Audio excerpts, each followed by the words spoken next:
Fala, galera do segundo ano do ensino médio. Prazer estar aqui com vocês novamente. Eu sou Magno Andrade, sou professor de língua portuguesa e hoje, nessa segunda aula do ciclo 4, nós vamos continuar, na verdade, falando deste assunto essencial que é o poema e a musicalidade. Nós já vimos na primeira aula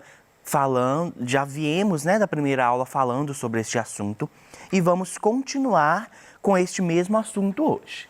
Mas é importante que antes de nós começarmos sobre este conteúdo novo, a gente relembre o que já falamos na aula anterior, tá? Vamos lá então.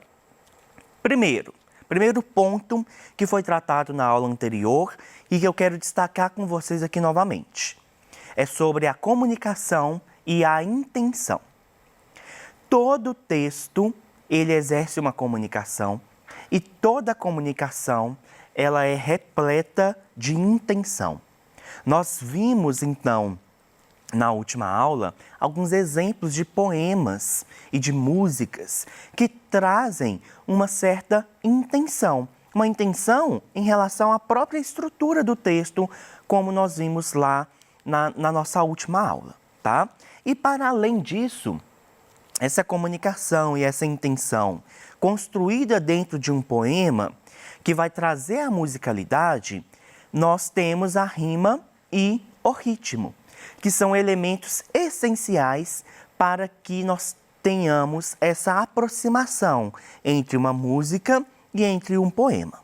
A rima, então, ela vai acontecer de acordo com a sonoridade ali das palavras. As palavras normalmente que têm a mesma terminação vão compor a rima ali de um poema ou de uma música.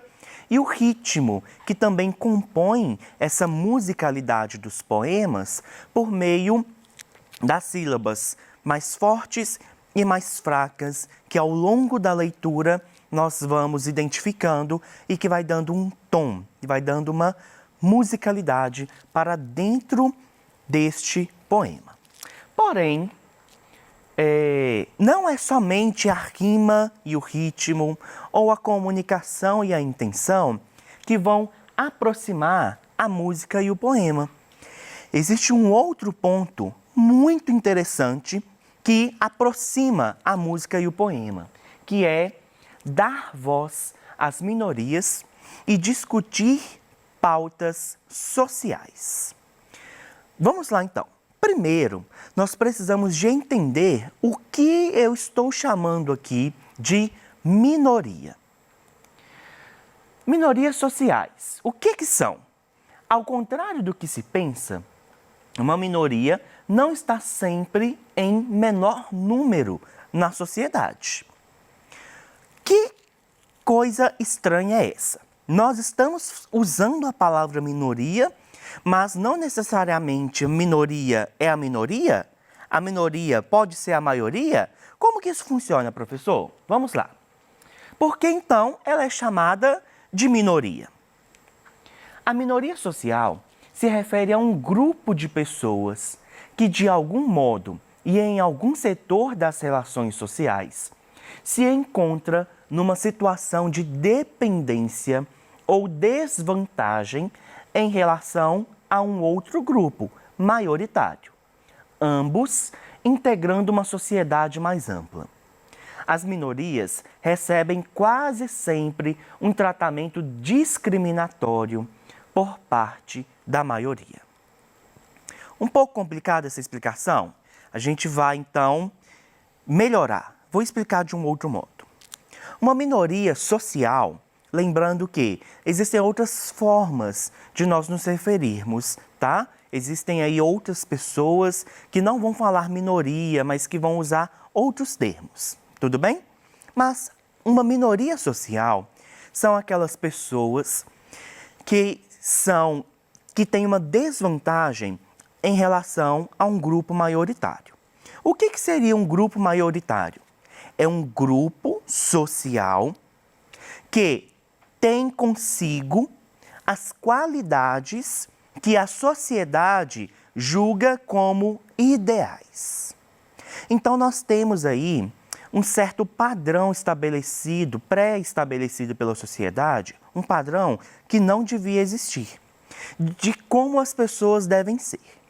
Então, este padrão estabelece, por exemplo, que as pessoas devem ser magras, que é o corpo magro que é bonito, que é aquele corpo sarado que é bonito.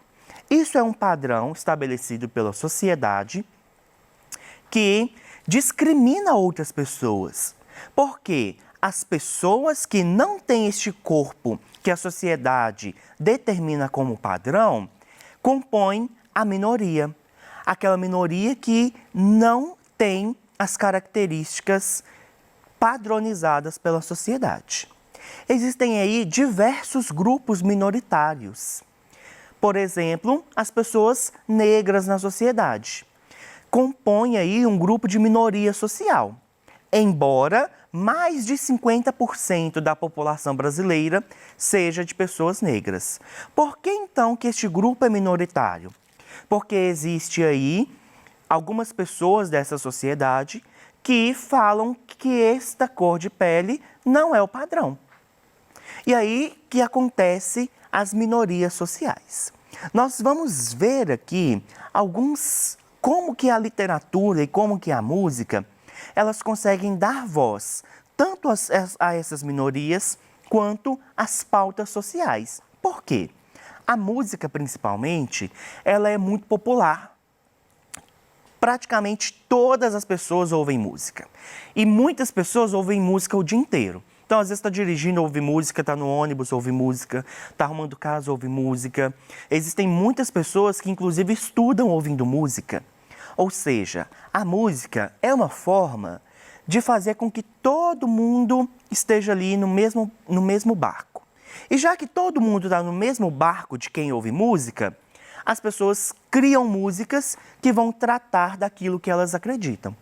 Aí é o ponto que faz com que as minorias sociais e com que pautas sociais sejam presentes em diversas músicas. Vamos analisar aqui. Eu trouxe para vocês uma música da Elza Soares que se chama A Carne. Trouxe só um trecho desta música e eu vou ler com vocês. A carne mais barata do mercado é a carne negra, que vai de graça para o presídio e para debaixo do plástico, que vai de graça para o subemprego e para os hospitais psiquiátricos. Percebam então como que, por meio de uma música, nós temos uma crítica social.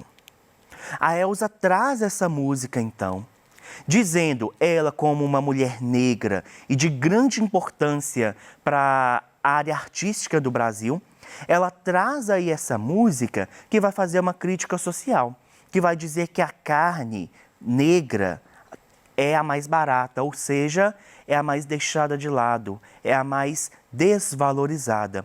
Porque são essas pessoas, como ela diz aqui na música, que vão de graça para o presídio. O que é ir de graça para o presídio? Às vezes ir presas inocentemente, às vezes ir presas por questões que elas nem fizeram de fato. E para debaixo do plástico, ou seja, quando morrem, né? As pessoas que são assassinadas aí devido ao racismo. Que vai de graça para o subemprego e para os hospitais psiquiátricos. Aqui nós temos então um exemplo de uma música que vai tratar e que vai dar voz a uma minoria social e que vai também tratar de uma pauta social, que é o racismo. Continuando, eu trouxe outra música da Elza Soares, que vai tratar aqui de uma outra pauta social. Vamos ler esse trecho da música. Cadê meu celular? Eu vou ligar para um 80. Vou entregar teu nome e explicar meu endereço. Aqui você não entra mais. Eu digo que não te conheço. Você vai se arrepender de levantar a mão para mim. O nome dessa música é Maria da Vila Matilde. Então nós temos aqui uma música que vai tratar de uma outra pauta social, que é a violência doméstica, a violência contra a mulher ou o feminicídio. Nós temos aí, foi divulgada há pouco tempo uma notícia de que Durante este período pandêmico, durante a quarentena, a violência doméstica aumentou. E este assunto, esta pauta social, é discutida pela Elza aqui. Ela está, então, ela tem um interlocutor ali, que provavelmente seja um homem com o qual ela se relaciona, uma pessoa com a qual ela se relaciona ali, e que ela fala com a pessoa. Aqui você não entra mais e você vai se arrepender de levantar a mão para mim, ou seja, de tentar me agredir. E o que ela faz? Pede o celular para poder denunciar, para poder ligar para o 180, que é um número de denúncia para as pessoas que sofrem ali de violência doméstica. Mais uma pauta social importantíssima que é discutida por meio de uma música. Continuando. Eu trouxe então esses trechos da música da Carol de Souza. O nome da música é Me Deixa Viver. Eu estou dispensando o projeto Verão. Celulite não é minha preocupação. Reciprocidade é o X da questão. Dizem que eu tenho que emagrecer para sair desse padrão imposto pela sociedade. Eu me empoderei, mesmo que as capas de revista ainda não vendam magreza. Cada dobrinha do meu corpo e cada linha de expressão do meu rosto são partes fundamentais da minha beleza. Olha que interessante essa outra pauta social que a Carol de Souza traz para a gente por meio dessa música. É falando sobre a gordofobia. A gordofobia é uma ação discriminatória que vai ali que vai discriminar as pessoas gordas, as pessoas que fogem desse padrão pré-estabelecido pela sociedade de magreza. E como a gente sabe que é um padrão pré-estabelecido? Ela fala que, olha, mesmo que as capas de revista ainda vendam magreza, dificilmente nós vemos ali nas capas de jornais, nas capas de revistas ou na televisão, pessoas gordas, pessoas que fogem desse padrão pré-estabelecido pela sociedade. Nós temos aqui uma expressão interessante que ela usa, que é: eu estou dispensando o projeto Verão. Vai chegando nessa época de setembro, outubro, as pessoas começam a ficar desesperadas, porque o verão está chegando. Normalmente as pessoas vão para a praia ou tendem a ir mais para o clube ou usar roupas mais curtas e aí acham que o seu corpo não é ideal e entra no que as pessoas chamam de projeto verão, que é um projeto ali de emagrecimento para alcançar este corpo pré-estabelecido pela sociedade como padrão. Aqui nesta música, então, Me Deixa Viver, que o próprio título já diz que ela está cansada e querendo viver do seu jeito, trata de mais uma pauta social importante, que é a gordofobia. Continuando. E aí, para nós finalizarmos essa parte musical, eu trouxe para vocês uma música do Ultraje a Rigor que se chama Inútil. A gente não sabemos escolher presidente, a gente não sabemos tomar conta da gente. A gente não sabemos nem escovar os dentes. Tem gringo pensando que nós é indigente. Inútil, a gente somos inútil. Inútil, a gente somos inútil.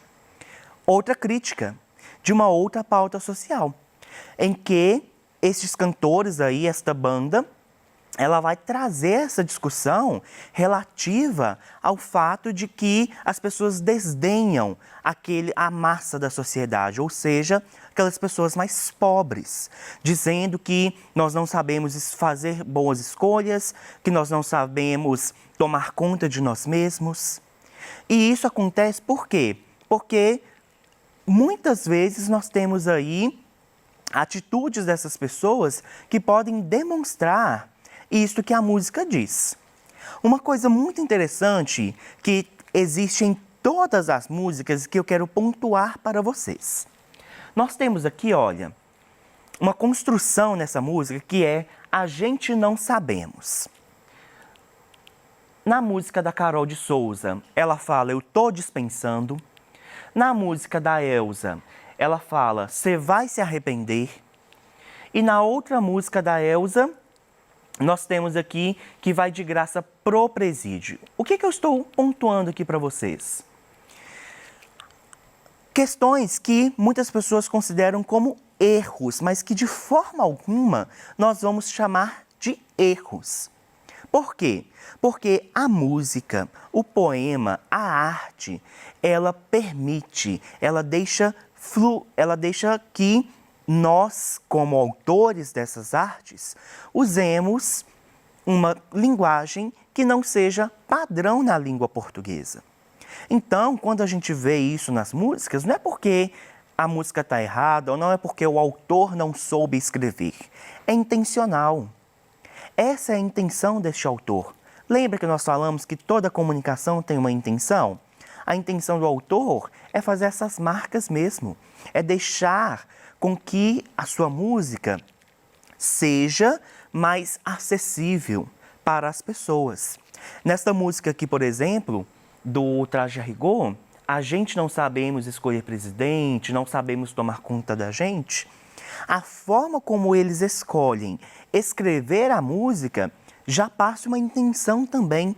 Já passa a intenção justamente deste público que seria o mais tocado ali por esta música, que é das pessoas mais pobres e menos escolarizadas. Continuando. Na literatura, chamamos os poemas que tratam de questões pertinentes à sociedade de poesia social. A poesia social é um tipo de produção literária que aborda questões de valor político e social. Então, do mesmo jeito que nós temos lá na música diversas canções ali que vão tratar de questões sociais e que vão trazer essa pauta social para dentro do seu enredo ali, nós temos também presente isso nos poemas, por meio da poesia social. E aí eu trouxe este poema aqui do Patativa do Assaré, A Triste Partida, e nós vamos ler juntos. Em riba do carro se junta a família. Chegou o triste dia, já vai viajar. A seca terrível que tudo devora, lhe bota para fora da terra natal. O carro já corre no topo da serra, olhando para a terra, seu berço, seu lar. Aquele nortista, partido de pena, de longe inda a cena, adeus Ceará. Este poema aqui, ele traz uma pauta social muito importante. Já aconteceu muito e ainda acontece uma certa mudança da vida das pessoas. As pessoas saem ali do Nordeste devido à seca, devido à pobreza, e elas migram para outros lugares do país para cuidar ali de suas famílias, para tentar procurar um emprego. Isso é algo que acontece, que é muito presente na vida das pessoas que moram ali naquelas regiões e que nós devemos evitar que aconteça, porque essas pessoas, nos lugares que elas moram, também precisam de ter acesso a um mínimo para uma boa vida, para ali dar à sua família uma boa forma de sobrevivência. E por fim, eu trouxe também este poema do Ferreira Goulart. O título dele é Não Há Vagas, e tanto A Triste Partida quanto Não Há Vagas não está todo aqui, são somente trechos. O preço do feijão não cabe no poema. O preço do arroz não cabe no poema. Não cabem no poema o gás, a luz, o telefone, a sonegação do leite, da carne, do açúcar, do pão. Parece que ele escreveu este poema ontem, né? Mas não é, este poema já tem um tempinho. E aí ele vai tratar também de como que as coisas podem ser desiguais. Porque para uma determinada camada da população, os preços, a sobrevivência, ela já é tão alta, ela já é tão cara. Por isso que ele fala que o preço do feijão e o preço do arroz não cabem no poema, ou seja, já está tão grande, já está tão caro que nem cabe dentro deste poema. Estes foram alguns exemplos que eu trouxe para vocês, tanto de poemas quanto de músicas, que vão tratar desta pauta social, que vai tratar aí de questões sociais e políticas e que, mais que tratar, vai trazer uma crítica a diversas situações que ainda ocorrem na sociedade, mas que não deveriam ocorrer. Estas que foram as referências que eu usei ao longo da aula e eu agradeço a vocês por esta aula, agradeço a vocês por este tempo, por deixar que eu entre aí na sua casa para que a gente possa ter essa conversa sobre estes temas aqui. Muito obrigado, gente, e até a próxima!